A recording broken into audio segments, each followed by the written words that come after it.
बिस्मिल्लाहिर्रहमानिर्रहीम। अस्सलाम वालेकुम नाज़रीन, मैं हूँ साकिब बशीर। आज नाज़रीन इस्लामाबाद हाई कोर्ट में एक बड़ी ही गैर मामूली समाअत हुई है। उसका अहवाल तो सबसे पहले हम सुहेल खान सवाती साहब से पूछेंगे कि केसेस क्या हैं, फिर आगे चलकर कोर्ट रिपोर्टर्स हमारे साथ होंगे जो कमरा अदालत में मौजूद थे। अली बुखारी साहब से भी, जो आज़म सवाती के वकील हैं, उनसे भी पूछेंगे। मुद्दा ये है कि जज अबुल हसनात मोहम्मद जुल्करनैन, उनके खिलाफ इस्लामाबाद हाई कोर्ट के 2 जजेस ने पहले लिख कर भेजा कि इनको वापस भेजा जाए। पेरेंट जो इनका डिपार्टमेंट है, जो लाहौर हाई कोर्ट, वहाँ पे इनको भेजा जाए, लेकिन नहीं भेजा गया। जस्टिस मोहसिन अख्तर कियानी ने लिख कर भेजा इनको वापस भेजा जाए, उनको नहीं भेजा गया। अब जो है वो पै दर पै जो रिमांड देते हैं मुख्तलिफ मुल्ज़मान का, उन रिमांड्स के ख़िलाफ़ जो क्रिमिनल रिविजन्स हैं, जो अपीलें हैं, वो आ रही हैं इस्लामाबाद हाई कोर्ट में। और उसमें उनकी जानिब से ना रीजनिंग दी जाती है और ऐसे ऐसे किस्से हैं, ऐसी ऐसी कहानियाँ हैं से आप सुनकर दंग रह जाएंगे। आज़म सवाती साहब जो PTI की रहनुमा हैं, सीनियर रहनुमा हैं, उनकी जानिब से सुहेल खान सवाती साहब ने और अली बुखारी एडवोकेट जो है, उन्होंने यहाँ पे एक अपीलें दायर की थी। सवाती साहब से बिल्कुल इख्तिसार के साथ मैं पूछूंगा कि ये केसेस कितने हैं उनके खिलाफ, सवाती साहब के खिलाफ, और उन केसेस को कहाँ मिस हैंडल किया है जज अबुल हसनात ने, जिस पर आज जस्टिस मियां गुल हसन और अगजेब सख्त शदीद बरम हुए और साइफर केस के ट्रायल पर भी उन्होंने सवाल उठा दिए। मिसकंडक्ट जो है वो उन्होंने करार दिया जो जज अबुल हसनात हैं। क्यों मिसकंडक्ट करार दिया, उसकी तफसील तो बाद में सुनाएंगे। क्या केसेस हैं? थैंक यू साकिब बशीर साहब। आज़म सवाती साहब के अगेंस्ट टोटल जो है वो ATC के 10 केसेस रजिस्टर हुए थे इस्लामाबाद के अंदर, जिन 10 में से 3 जो केसेस हैं उसमें उनका पहले रिमांड लिया गया, वन आफ्टर अनदर, और उसके बाद जब उन्हें जुडिशल किया तो हमने बेल्स उनकी जो है वो अप्लाई की और वो तीनों केसेस के अंदर बेल आउट हो गए। और ये 9-10 ये जो 4-5 अक्टूबर के जो ये 4-5 इसी मंथ में शुरू में जो PTI का एहतजाज था उसी तनाज़ुर में, ठीक है। अब हमारे पास जो रिमेनिंग केसेस थे वो हमारे पास अभी जो है 10 में से 7 केसेस रह गए, ठीक है। 7 केसेस में भी उनको 1 बाय 1 रिमांड के ऊपर पेश किया जाता रहा और उनका रिमांड पहले 7 केसेस जब बच गए थे तो 7 के 7 केसेस आपके नोटिस में थे कि 7 केसेस हैं उनके खिलाफ? जी एग्जैक्टली, हमने इस्लामाबाद हाई कोर्ट में एक रिट पिटीशन फाइल की थी, उसके जरिए आपको पता चल गया कि 7 केसेस हैं, और उसके बाद वो केसेस की डिटेल ATC कोर्ट में भी प्रोवाइड की और प्रोसिक्यूशन को भी की कि टोटल ये केसेस हैं, सब में रिमांड आप वन टाइम लें, रिमांड लें, सब में लें, लेकिन जज साहब जो है वो 1 बाय 1 रिमांड देते रहे, ठीक है। अब 23 तारीख को उन्होंने इसी मंथ की रिमांड दिया फॉर 9 डेज, ठीक है। उसके बाद 24 तारीख को उन्होंने फिर 6 केसेस के अंदर रिमांड दिया 8 दिन का। अच्छा, तो और शाम कितने बजे? 6:30 आई थिंक ये टाइम था, मतलब 3:30 बजे वैसे अदालती टाइम है, तो 6:30 पे उन्होंने किया था। इन पर यही इल्जाम था कि आपने साइफर केस रात के अंधेरे में सुना है। इसमें एक बहुत इंपॉर्टेंट लीगल बात है कि आज़म सवाती साहब के अगेंस्ट सारी की सारी FIRs में सिर्फ एक एलिगेशन है कि उन्होंने इस सारे एहतजाज का फाइनेंशियल सपोर्ट किया, ठीक है। तो वो अगर फाइनेंशियल सपोर्ट एक केस में भी इंटरोगेट हो जाता है वो सबके लिए एप्लीकेबल है। उसके ऊपर हमने ATC में आर्ग्यू भी किया मेरिट्स के ऊपर, और जो हमारी सुपीरियर कोर्ट्स की जजमेंट्स थी उस पर रिलाई भी किया, वो भी कॉपीज दी, ठीक है। लेकिन उसके बावजूद जो है सारे केसेस के अंदर दोबारा रिमांड दिया गया और हमने सब रिमांड ऑर्डर्स को असेल किया बिफोर इस्लामाबाद हाई कोर्ट, जिसकी आज हियरिंग थी, ठीक है। और उसमें जो जज साहब का है उस मिसकंडक्ट, वो ईमान मज़ारी के केस में भी यही कुछ हुआ है कि वहाँ पे उनकी जानिब से ये इतराज़ उठाया गया था कि इन्होंने इस पे कोई रीजनिंग नहीं दी, मतलब लिखा हुआ है 30 दिन का रिमांड मांगा, 3 दिन का दे दिया, कोई रीजनिंग नहीं दी। अदालत पहले भी कह चुकी है। फिर जिस तरह इनके रिमांड किए गए हैं 1 बाय 1, मतलब एक दफ़ा रिमांड दिया जाता तो 6-8 दिन जितना होता ख़त्म हो जाता, उसके बाद वो बेल अप्लाई कर लेते थे। 1 बाय 1 देना। इससे पहले जो PTI के यहाँ पे आमिर मुगल थे, उनका केस भी इसी तरह था। तो मिसकंडक्ट की एक लंबी चौड़ी मिसालें हैं। इसके हवाले से जो है वो आपको आगे चलकर तफसील से बताते हैं। अली बुखारी साहब, बहुत शुक्रिया सवाती साहब, आपने तफसीलात जो है वो हमें दी हैं। अली बुखारी साहब से हम पूछते हैं, जो वकील हैं जो इस केस में आज़म सवाती साहब के, उससे कबल हमारे साथ जो है कोर्ट रिपोर्टर्स मौजूद होंगे। अली बुखारी साहब जो आज़म सवाती साहब की जानिब से इस केस की पैरवी कर रहे हैं, आज जस्टिस मियां गुल हसन और अगजेब उनकी अदालत में मौजूद थे। कुछ तफसीलात आपके साथ शेयर की हैं कि उनके खिलाफ केसेस कैसे हैं, किस तरह हैं। जज अबुल हसनात साहब का जो कंडक्ट है उसमें बहुत सारे सवालात भी हैं, जज साहब भी लिख रहे हैं। तो इतने पावरफुल जज हैं कि इस्लामाबाद हाई कोर्ट के जज जो है उनको वापस नहीं भेज पा रहे, ये एक चीज़ नज़र आई है आज। आपको क्या लगता है? देखें, आज उन्होंने एडिशनल अटॉर्नी जनरल को भी बुलाया और एडवोकेट जनरल ऑफिस से भी बुलाया और प्रोसिक्यूशन जनरल ऑफिस से भी बुलाया, सबको बुलाया और सबसे उन्होंने कहा कि ये देखो, इस पहला केस नहीं आ रहा, इस तरह के बहुत से केसेस आ रहे हैं और हम पहली दफ़ा नहीं कह चुके, बहुत दफ़ा कह चुके हैं, और एग्जीक्यूट कराओ इसको। इनफैक्ट उन्होंने दूसरे लफ्ज़ों में ये कह दिया, अगर बहुत पसंद है तो उसको अपने पास मिनिस्ट्री में ले जाओ। देखिए, बात यह है कि जाली पर्चे, झूठे पर्चे, पॉलिटिकली मोटिवेटेड केसेस साकिब भाई बनते रहते हैं। हम इसको 2 साल से बर्दाश्त कर रहे हैं, 2.5 साल से, लेकिन हमें रिलीफ लेने की तो कहाँ से होती है? वो होती है आपको ऑनरेबल कोर्ट से, ऑनरेबल जजेस से, कि जो उनको ऑनरेबल इसलिए कहा जाता है कि वो बाइज़्ज़त इसलिए होते हैं कि वो इंसाफ के तकाज़े पूरे करते हैं। जब इंसाफ के तकाज़े पूरे ना हो तो ना कोई ऑनरेबल रहता है और ना कोई बाइज़्ज़त रहता है। सो हमने अपने सारे डॉक्यूमेंट्स अटैच किए और बताया कि जी किस तरह एक के बाद दूसरा मुकदमा, दूसरे के बाद तीसरा मुकदमा, जबकि हमने ये केस इतना अच्छे तरीके से प्रिपेयर किया कि हमने सबसे पहले हाईकोर्ट में रिट पिटीशन की कि आज़म स्वाति साहब के जितने केसेस हैं हमें बताएं। हमने उसमें डिप्टी कमिश्नर को भी पार्टी बनाया, हमने उसमें आईजी को भी बनाया, एफआई को भी बनाया, और उन्होंने एक हमें लिस्ट दी जिसमें 12 केसेस बताए। और आपको सुन के हैरत होगी कि उसके सारी list attested copies signed by there senior officers वो हमारे पास मौजूद है, जिसके अगेंस्ट हम कंटेम्प्ट फाइल करने लगे हैं कोर्ट में अब, क्योंकि आज हमने एक रिवीजन फाइल की, उन 12 के अलावा 13 केस, 13वां केस उसी तारीख इन्होंने रखा रहा, इन्होंने कोर्ट को भी कंसील किया, बताया नहीं कोर्ट को। सो बात यह है कि उसमें भी रिवीजन आ जाए, और उसके बाद जब ये रिवीजन आई कि इन्होंने जब पहला रिमांड किया तो उसके बाद जब दूसरे रिमांड के लिए आया तो मैं उस पर अपीयर हुआ। मैंने उन्हें कहा सर ये आपने लिस्ट हमें हाई कोर्ट ने दे दी है, ये मुकदमात हैं और ये मुकदमे जितने भी हैं इन सब का इस्लामाबाद कैपिटल टेरिटरी से तल्लक है, और ये अब जो आपकी जजमेंट्स हैं, अली वजीर केस, परवेज़ इलाही केस और वहाबुल खैरी केस से स्टार्ट करूँ ना, अगर मैं जो रात को उन्होंने रिमांड दे दिया मौसूफ ने 7 बजे, सो उसके बाद मैंने उन्हें कहा जी कि ये स्टार नियाजी केस से आप स्टार्ट करें, तो वंस एक दफ़ा आप अरेस्ट हो जाते हैं। और lastly decision Islamabad high court का आया समी इब्राहिम केस, अरशद शरीफ केस, उन सब केसेस के अंदर यही आया कि आपने अगर एक FIR आ गई है उसमें अरेस्ट कर लिया, उसके बाद 10 FIR आती हैं, आप 10 में लादा रिमांड नहीं लेंगे, आप सबका इकट्ठा कंसिडर करेंगे और जाके आइए पूछे जाके उनसे। बात ही नहीं सुनवाई गई और कहा गया कि हो गया, मैं कह रहा हूँ, लेकिन ऑर्डर में ये चीज़ लिखी नहीं जाती। कल के लिए क्या ऑर्डर हुआ है? कल जी उनसे जो एफिडेविट जमा कराया हमारे काउंसिल्स ने, उनके ऊपर उन्होंने क्या रिप्लाई जमा कराया ना, जज साहब आप भी तो जवाब दें ना, ठीक है, इस पर रिप्लाई जमा कराएं और इसको सारे वाक़या को जो है बताएं हमें कैसे हुआ है। और हमसे तो आर्गूमेंट्स हमारे प्रिलिमिनरी तो हो चुके, तब भी एडमिट और नोटिस हुए थे सारे के, और सुबह के लिए उन्होंने दोबारा फिक्स किया क्योंकि परसों तक तो वैसे ही रिमांड जो है उनका पूरा हो रहा है। और जो सरकार है, सरकार को भी उन्होंने कहा, प्रोसिक्यूटर जनरल को भी उन्होंने कहा, उन्होंने एडवोकेट जनरल को भी कहा, उन्होंने एडिशनल अटॉर्नी जनरल को भी कहा, उन्होंने कहा यार ये आप लोगों ने क्या बनाया हुआ है, वज़ारत कानून क्या कर रही है, आपने सुन ही लिया सारी चीज़ें। सो इंशाल्लाह हम बड़े होपफुल हैं जी कि ये जो साकिब भाई अभी जो ऑर्डर आएगा, मैं इस पर बहुत पुरुमीद हूँ कि ये जितने बेगुनाह असीरान हैं जिनको 14 रोज़ के लिए एडिशनल उसके लिए शनाख्त परेड के लिए जेल भेज दिया गया, फिर 14 रोज़ के लिए, और ये जज साहब को हम कहते थे कि सर 14 दिन शनाख्त परेड के लिए पाबंद भी करें ना, जिसने शनाख्त परेड करनी है जाए, और अगर वो नहीं जाता तो अगले 14 दिन के लिए उसको भेजें जेल, ताकि उस असिस्टेंट कमिश्नर को भी पता चले कि 14 दिन बेगुनाह जेल कैसे काटी जाती है। अब जो लोग वापस आइडेंटिफाई नहीं हुए, जिनको डिस्चार्ज किया गया, वो जो 28 दिन काट गए हैं, उनका जवाब कौन देगा? उनका जवाब कौन देगा? ये बड़ा आम सवाल है। बिल्कुल, हमने कल भी और आज भी एक वीडियो में आपको बड़ी तफसीलात बताई थी कि वो 600 PTI के वर्कर्स थे जो जेलों मडियाला और अटक जेलों में पिछले 30 रोज़ से पड़े हुए थे, और इसका अल्टीमेटली जवाब तो कहीं से आना चाहिए, लेकिन आएगा नहीं। मेरा ख्याल में इसी भी गुजारा करना पड़ेगा यार, ये सिस्टम जो है आएगा तो सही। साकिब भाई मैं बिलीव करता हूँ कि कहते हैं ना, well begun is half done. So अगर 25 तारीख के बाद बहुत सी चीज़ें अच्छी शुरू हो गई हैं, और मैं उम्मीद करता हूँ कि ये ऑर्डर ऐसा होगा जजेस के लिए, मैं ये अवाम तो मुस्तफीद तब होंगे ना जब जज हक पे फैसला करेंगे, जजेस के लिए कि जो इस तरह की एक्टिविटी में मुलव्वस होगा तो उनको ये पता चल जाएगा कि यार इसके बरक्स कार्रवाइयाँ हमारे खिलाफ भी हो सकती हैं।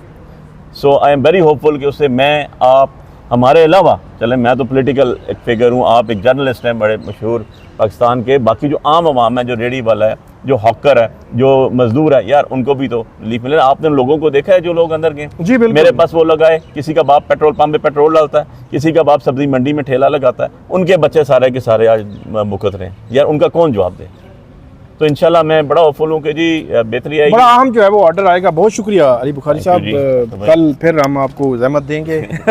तो नाज़रीन, आज की जो समाअत थी, उस समाअत के दौरान बेल भी स्वाति साहब के अटैक वाले केसेस में लगी हुई है मैडम। जस्टिस मियां गुल हसन और अकज़ेब काफ़ी जो है वो बरहम नज़र आए हमें, और उनकी जानिब से कहा गया है वो हमारे साथ मौजूद हैं। एहतशाम कियानी साहब और अली हमज़ा से भी हम पूछेंगे कि जो यहाँ पे इंसदाद दहशत गर्दी अदालत में मुख्तलिफ़ केसेस को जो है वो देखते रहे हैं, और जो जज साहब हैं उनकी जानिब से आज जस्टिस मियां गुल हसन औरंगज़ेब उनका जो बरहमी का इजहार था वो अब पता नहीं वो जो उन्होंने लिखा चीफ जो है वो जो दो जज की जानिब से उस पर अमल नहीं हुआ और आगे वो काम जारी रखे हुए हैं, उनकी जानिब से बार बार शिकायत आ रही हैं। कियानी साहब, सबसे पहले तो आज ये बताएं कि आज कोर्ट में हुआ क्या है, क्या क्या कहा जस्टिस मियां गुल हसन औरंगज़ेब ने जज अबुल हसनात मोहम्मद जुल्करनैन साहब के हवाले से? साकिब बशीर साहब, मैंने परसों थ्रेड लिखा था पूरा जी, तो जज साहब ने भी आज वो बोल दिया है सारा। बिल्कुल, मतलब मैं ये नहीं कहता कि मेरा वो लिखा हुआ ट्वीट बोल दिया, लेकिन वो हक़ाइक़ ऐसे थे, वो रिकॉर्ड पे हम ला रहे थे। आज उन्होंने कहा है कि इलेक्शन था 8 फरवरी को, उससे एक दिन पहले जब बंदा कोर्ट में था उन्होंने डेट डाल दी, जब बंदा चला गया तो उन्होंने डिसमिस कर दी। करना क्या चाहते हैं? जज अबुल हसनात जुल्करनैन का उन्होंने कहा कि हमने मिसकंडक्ट साबित होने पर MIT को लिखा था कि इसको फौरी तौर पर रिपेट्रिएट करें। मार्च में लिखा था, अभी तक उस पर अमल दरामद नहीं हुआ। बड़े पावरफुल जज लगते हैं मुझे तो, मतलब बड़े पावरफुल हैं। आज तो जस्टिस मियां गुल हसन औरंगज़ेब वो भी बोल गए जिससे जजेस अमूमी तौर पर रिस्ट्रेन का मुजाहरा करते हैं। उन्होंने कहा कि जो साइफर केस में इसने किया है वो भी हमने देखा है, दुनिया की किसी अदालत में ऐसी नाइंसाफ़ी नहीं हुई जो इस जज ने की है। बिल्कुल, वो जिस तरह साइफर केस जो है वो उसका कंडक्ट किया गया था, फिर जस्टिस मियां गुल हसन औरंगज़ेब जो है बार बार ये भी कह रहे थे कि बार बार ऐसे केसेस आ रहे हैं जहाँ पे इनका मिसकंडक्ट झलक रहा है। जो आज़म सवाती साहब की FIRs हैं, उनके केसेस हैं, उनका मेरिट क्या है वो अलग कर दें, लेकिन उन केसेस को हैंडल कैसे करना है वो आप लॉ से बाहर नहीं जा सकते। आप जो है वो उससे तासुर ऐसे नहीं दे सकते, एक केस को आज और दूसरे पे जो है वो 2 दिन बाद या 8 दिन बाद रिमांड देंगे या बाकी केसेस पे उसके बाद रिमांड होगा। तो ये बहरहाल कल बड़ा दिन अहम है इस हवाले से। अली, आप बताइएगा कि आप भी कवर कर रहे हैं जो इंसदाद दहशत गर्दी अदालत के जज साहब हैं उनकी अदालत को, तो वहाँ पर क्या माहौल चल रहा है, क्या रेट क्या चल रहा है? वैसे मैं वो बाटा रेट कहता होता हूँ कि हमारी अदालतों ने आप जो है वो एक फ्रिवलस किस्म का केस जो है वो जो इस्लामाबाद के जुडिशल कॉम्प्लेक्स के बाहर खड़े पुलिस जो है वो घर ले, वो लेकर इंसदाद दहशत गर्दी अदालत पहुँच जाए तो 3-4 दिन का रिमांड तो वो बिल्कुल उनके बाएं हाथ तक का गेम है। क्या लगता है आपको? साकिब भाई, इसमें जो एक बात है ना ATC की, वो ये है बात कि एक ही तरह का टेम्पलेट है, एक ही FIR है, नाम उसके अंदर मुख्तलिफ हो जाते हैं। आके 30 दिन का फिजिकल रिमांड मांगा जाता है। जो प्रोसिक्यूटर है वो कहता है इंसदाद दहशतगर्दी केसेस में 90 दिन का मैक्सिमम रिमांड हो सकता है और अदालत एक टाइम पे 30 दिन का रिमांड दे सकती है। जज अबुल हसनात जुल्करनैन हर ऑर्डर में ये लिखते हैं कि ये 30 दिन का रिमांड मांग रहे थे, मगर वो बहुत ज़्यादा लगता है, इसलिए 8 दिन का रिमांड, इसलिए 5 दिन का रिमांड, इसलिए 3 दिन का रिमांड, क्योंकि 30 दिन का रिमांड बहुत ज़्यादा है।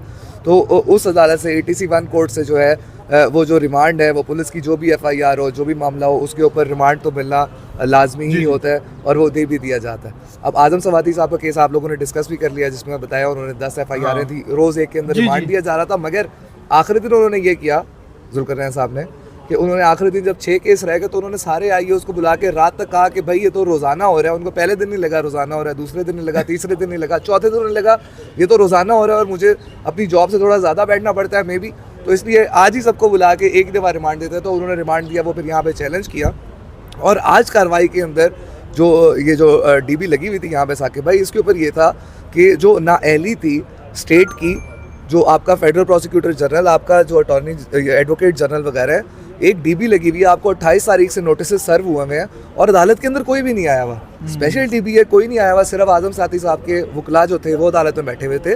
जज साहब ने अपने उनको भी बताया, जो कोर्ट स्टाफ था, जो नायब कासिद था, कि तुमने वो बताए हैं। उसके बाद फेडरल प्रोसिक्यूटर जनरल भागे भागे अदालत के अंदर आया, नहीं सर ये इस तरह नहीं। उन्होंने कहा आपने मजाक बना दिया हमारी कोर्ट को।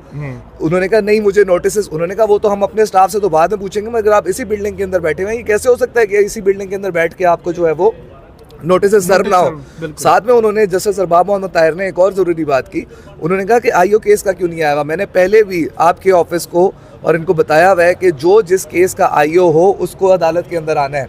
ये नहीं हो कि आईओ जो है वो साकिब बशीर और अली हमजा जो है वो अदालत के अंदर आके उसके ऊपर दलाइल देना शुरू कर दे या केस के बारे में बताना शुरू कर दे।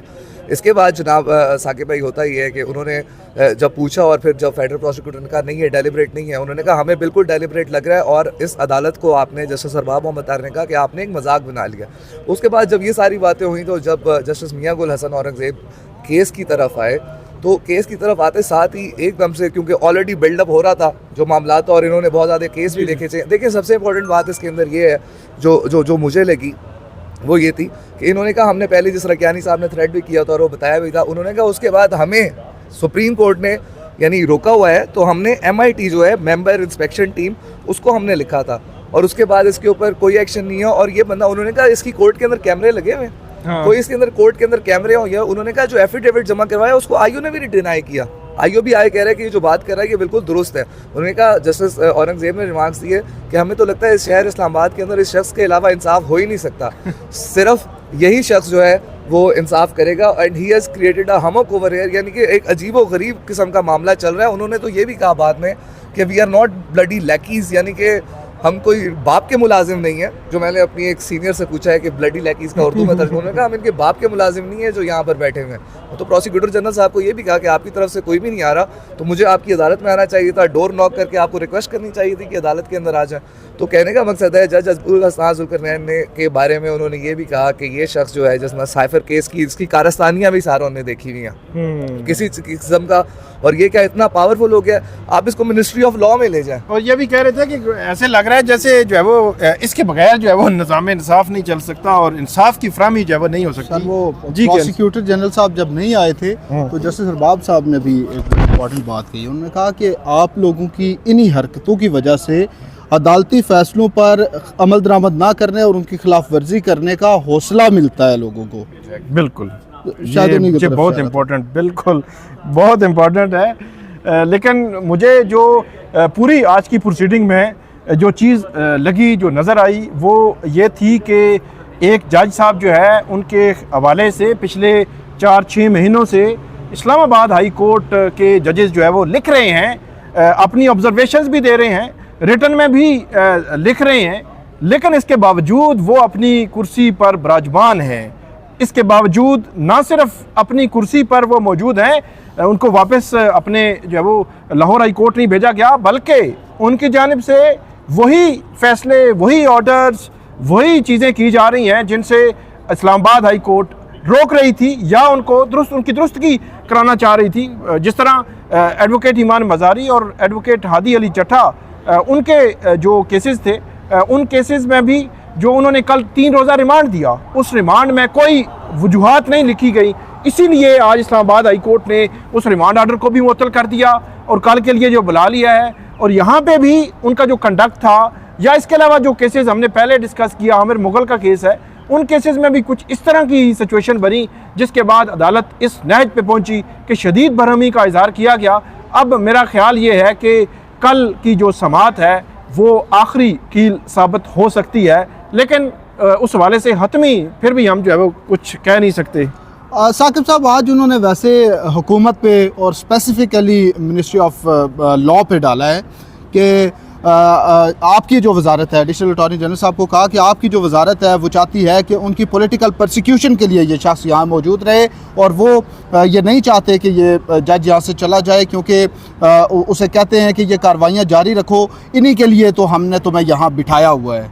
ये तमाम बातें उन्होंने की और बात थी कि शायद जो हुकूमत को जो है वो जो वजारत कानून है जो चाह रही है उसकी मर्ज़ी के मुताबिक हो रहा है, ये उसका आम फ़हम जो है वो मतलब जो है वो ये बनता है। तो बहरहाल एडिशनल अटॉर्नी जनरल को ये कहा गया है कि आप भी इस मामले को देखें। अब कल देखते हैं कि इस अहम केस में क्या होता है। जज अबुल हसनात मोहम्मद जुल्करनैन सबसे पहले उस वक्त मशहूर हुए थे जब वो साइफर का केस ट्रायल सुन रहे थे, और उस ट्रायल को इसी इस्लामाबाद हाई कोर्ट ने 2 दफ़ा ड्यूरिंग ट्रायल उसकी प्रोसीडिंग्स को कलअदम करार दिया था कि वो कानून के मुताबिक उस ट्रायल को आगे नहीं बढ़ा रहे थे।